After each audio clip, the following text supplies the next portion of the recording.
नमस्कार, आदाब, सत श्री अकाल। My self MSR education @MSR। आपको पता है कि एजुकेशनल प्रॉब्लम के लिए यही एक चैनल है। National institute of open schooling पर बात हो रही है, यूनिवर्सिटी पर बात हो रही है, एजुकेशनल जर्नी की बात हो रही है। स्कूलिंग से जब बाहर होते हो आप, 10th क्लास के लिए, 12th क्लास के लिए ओपन स्कूलिंग में आते हो, तो एनआईएस आपकी चॉइस होती है। और भी बोर्ड, स्टेट बोर्ड की ओपन बोर्ड चॉइस होती है। क्या होगा उसमें, क्या प्रॉब्लम्स है, क्या बातें हो रही है, उस पर बात करेंगे। अभी का ताजा मुद्दा है एनआईएस के आरएल को लेकर। आरएल बोर्ड ने लगा के दिया। आरएल का मतलब रिजल्ट लेटर, बाद में देंगे। क्या हुआ आखिर में आरएल का? अभी आरएल में क्या हो रहा है? आरएल जिसका भी लगा है उसको मैसेज आना चालू हो गया कि आप आरएल वाला यूएफएम में कन्वर्ट हो गया। अनफेयर मीन्स, देखिए, यूएफएम का मतलब अनफेयर मीन है। तो क्या मतलब हुआ? अनफेयर मीन्स का मतलब क्या हुआ? आपने गलत तरीके से एग्जाम दिया, एग्जाम को हैंडल गलत तरीके से किया, आपने चीटिंग करी, आपने मास कॉपी करी, आपके सेंटर में सामूहिक नकल हुआ, ये आरोप लगा, या आप रंगे हाथ पकड़े गए। देखना क्या क्या स्टोरी है। स्टूडेंट को आरएल लगता है। आरएल के बाद एक मैसेज आता है कि नाउ आरएल इन यूएफएम में कन्वर्ट हो गया। हमने डे वन से बोला मैक्सिमम आरएल यूएफएम का केस है। हंड्रेड्स ऑफ स्टूडेंट्स इसके अंदर हैं। कुछ सिटी में ज्यादा है, क्योंकि उस सिटी में जिसने भी नकल कराए, जैसे भी सामूहिक किया, वो गलत तरीके से नकल किया गया। नकल करना ही गलत है, मगर वही बात है कि जिसने करी भी तो अकल से नहीं करी, तो वो फंसे। देखिए, अगर आप, आपके आगे वाला, आपके पीछे वाला, या पूरी क्लास का कॉपी एक जैसी मैच कर रही है, एक जैसा ही आंसर लिखा है, आपने अपने अकल का इस्तेमाल नहीं किया, तो आप पकड़े गए। पकड़े गए तो चोर हो, नहीं पकड़े गए तो साहू हो। पकड़े गए इन द सेंस, आपकी कॉपी मैच करते हुए मिले, उनकी पूरी सामूहिक नकल का प्रूफ मिला, नकल करने का आरोप स्टेब्लिश करने का पूरा सबूत मिला, तो आपके ऊपर स्टेब्लिश कर दिया उन्होंने। इस तरह के स्टूडेंट को आरएल के लिए मैसेज आया। पहले तो रिजल्ट में आरएल आया, फिर देखो मोबाइल का मैसेज आया, फिर उसके बाद उनको नोटिस जारी किया गया। ये नोटिस आया, नोटिस का जवाब मांगा है। उन्होंने बोला 17 तक आप आकर के कमेटी के सामने पेश हो, आप अपनी सफाई रखो।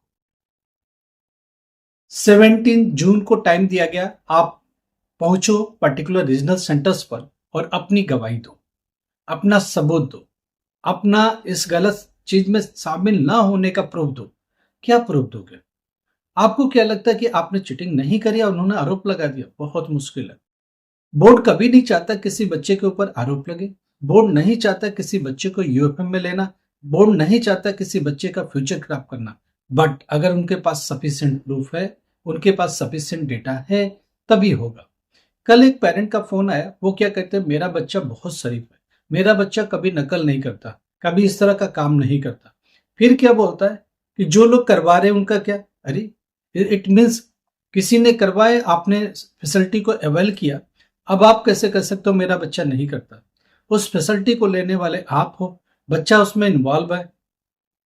डिनाई करने से कुछ होगा नहीं। बोर्ड प्रूफ लेके बैठा है, बोर्ड फाइल बना के बैठा है। आप ज्यादा से ज्यादा कोर्ट जा सकते हो। उनकी लीगल टीम भी पहुंचेगी, उन कॉपी को लेके पहुंचेगी जिस कॉपी में आपके बच्चे ने या स्टूडेंट ने लिखा हुआ। वो कॉपी, आगे वाली कॉपी, पीछे वाली कॉपी, पूरे ग्रुप की कॉपी, वो सारी कॉपियां लेके पहुंचेगी। मजिस्ट्रेट के सामने रखी जाएगी। हैंड राइटिंग एक्सपर्ट की ओपिनियन उसमें होगी, और उसके कमेटी ने एक चीज जो बनाई होगी, उसके ऊपर आरोप जब स्थापित किया होगा, तो कमेटी ने ये बात को मेंशन किया होगा, अंडरलाइन किया होगा उन कॉपियों पर, उन सारे डेटा को हाईलाइट किया होगा। वो सामने मजिस्ट्रेट के आएगी। आप और बुरा फंस सकते हो, आपकी जिंदगी और खराब हो सकती है। बेहतर यह कि आरएल को एक्सेप्ट करो और उसके आगे का रास्ता ले लो। प्रॉब्लम प्रॉब्लम है क्या, इसका सोल्यूशन है क्या? आरएल का भी कोई सोल्यूशन नहीं है। फिलहाल बोर्ड क्या करेगा, उस सब्जेक्ट में जिसमें आरएल लगा, उस सब्जेक्ट को कैंसिल करेगा। अगर और भी सब्जेक्ट पर लगा, सारे सब्जेक्ट पर लगा, तो ऑलमोस्ट सारे पेपर को कैंसिल करेगा। मोर देन टू सब्जेक्ट है तो वो सब कैंसिल होगा। एक सब्जेक्ट वाला ही रिमूव होता है। अगर उससे ज्यादा सब्जेक्टों पर लगा है तो पूरे सेंटर को ही ब्लैकलिस्ट कर देता है, और सारे स्टूडेंट का रिजल्ट स्टैंड कैंसिल पर लिख के भेज देगा। अभी ये आरएल है, आपको सफाई देने का मौका 17 तक दिया था। 17 तक अगर आपने जाके उनको कुछ बोला है तो क्या उससे फर्क पड़ेगा क्या? नहीं। स्टूडेंट अपनी बात कहता रहता है, कमेटी बात को सुनती रहती है। अल्टीमेटली कमेटी एक अपनी मीटिंग करेगी, उस मीटिंग में एक डिसीजन लेगी। डिसीजन में सिर्फ दो ही बात होती है, क्या किसी पर्टिकुलर सब्जेक्ट को जीरो करना है, क्या किसी पर्टिकुलर सब्जेक्ट के एग्जाम को कैंसिल करना है, या पूरा ही कैंसिल करना है। बस दो ही डिसीजन होगा, तीसरा कोई डिसीजन नहीं होगा। अब वो एक सब्जेक्ट का कैंसिल कर लिया या पूरे सब्जेक्ट का कैंसिल कर लिया, उसकी आगे 1 साल के लिए डीबार भी लगाएगी आपको। आप इस बोर्ड में 1 साल तक अगली एग्जाम नहीं दे पाओगे, अभी ऑन डिमांड में नहीं बैठ पाओगे, अक्टूबर 2026 में भी नहीं बैठ पाओगे। फिर कब बैठेगा स्टूडेंट? देखो, इसका सोल्यूशन ये है कि अभी आप नहीं बैठ सकते, आप बैठोगे अप्रैल 2027 के एग्जाम में। उसके लिए दिसंबर में आपके लिए ये पोर्टल ओपन होगा, उसमें एग्जाम फीस भरो। अगर गलती से अभी एग्जाम फीस भर पा रहे हो तो भी आपका एग्जाम फिर वापस से कैंसिल करेगा। मैं आपको बता रहा हूँ, क्योंकि 1 साल का डी बार आपके आगे लिखा होगा। उस सिस्टम में अपग्रेड कर देते, सिस्टम में लिख देते कि आप 1 साल के लिए डी बार हो, तो वो सिस्टम बार बार आपको पास की मार्कशीट बनाएगा नहीं, आपको पास क्लियर करेगा नहीं, आपके एग्जाम को आगे बढ़ाएगा। गलती से पिछले साल भी आरएल लगे स्टूडेंट का, एक स्टूडेंट की फीस भर गई, उसने स्टूडेंट फीस भरने के बाद एग्जाम भी दे दिया। एग्जाम का जब रिजल्ट आया तो वापस आरएल आया, तो वो पूछा ऐसा क्यों कैंसिल कर दिया उसका एग्जाम। तो रीजन वही निकला कि 1 साल के लिए आप डी बार में हो, 1 साल तक आप बैठ नहीं सकते, 1 साल तक आप उस बोर्ड में 10th class 12th class clear नहीं कर सकते। तो ये है इसका क्वेश्चन। चलिए, दूसरी बात स्टूडेंट पूछ रहा है कि उसका डिजी लॉकर में आया क्या। हाँ, डिजी लॉकर में रिजल्ट आ रहा है, देखो 12th क्लास का रिजल्ट डिजी लॉकर में आ चुका है।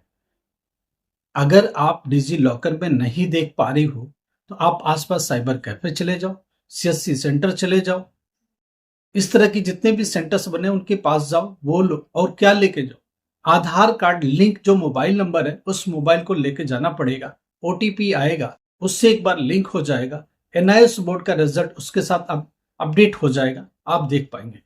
देखिए रिजल्ट आया। इसके ऊपर भी क्वेश्चन है, डिजी लॉकर के ऊपर स्टूडेंट का क्वेश्चन है, मेरा फोटो नहीं आ रहा। आपको क्या, किसी का भी फोटो नहीं आ रहा है।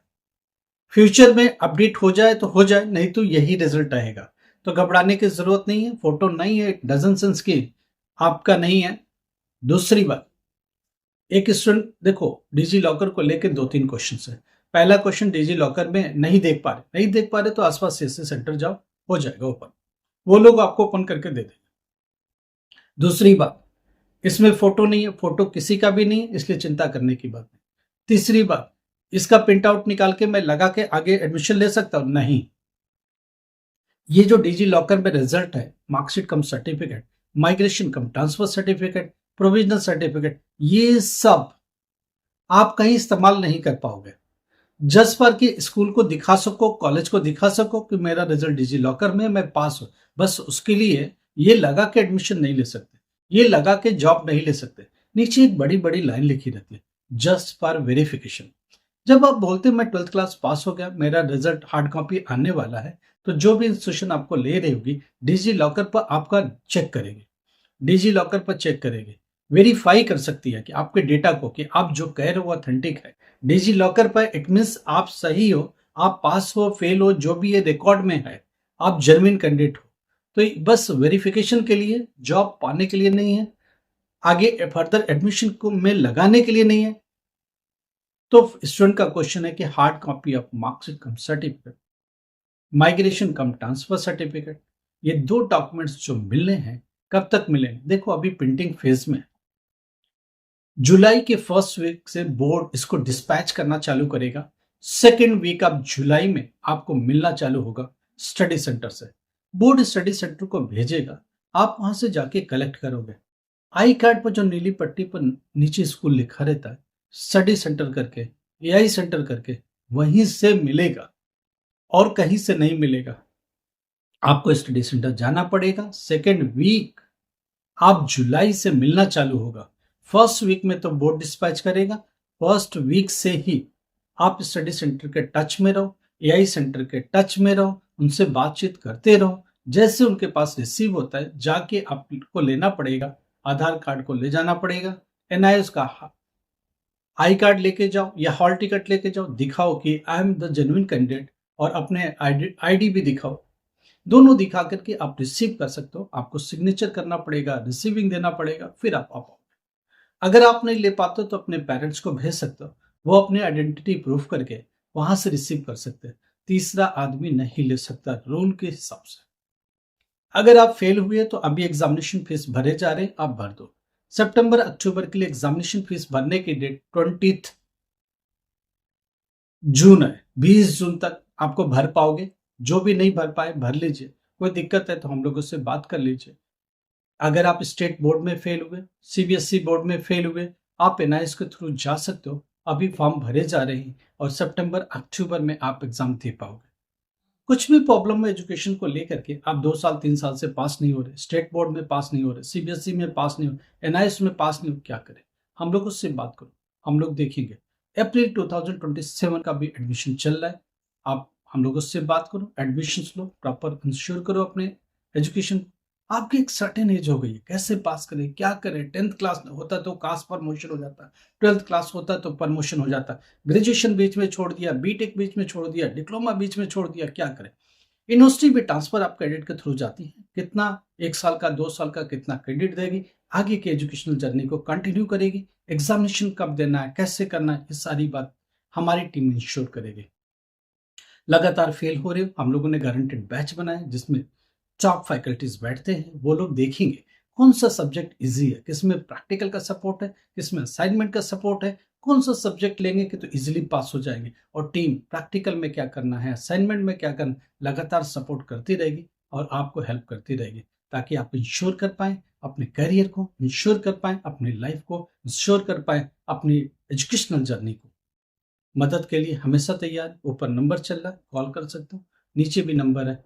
नंबर आपको ग्रुप में भी मिलेगा, हर जगह से कहीं से भी उठा लीजिए, कॉल कर लीजिए। हम लोग डायरेक्ट आपसे बात करेंगे, आपकी प्रॉब्लम को सुनेंगे और उसको सुलझाने की कोशिश करेंगे। Thank you so much.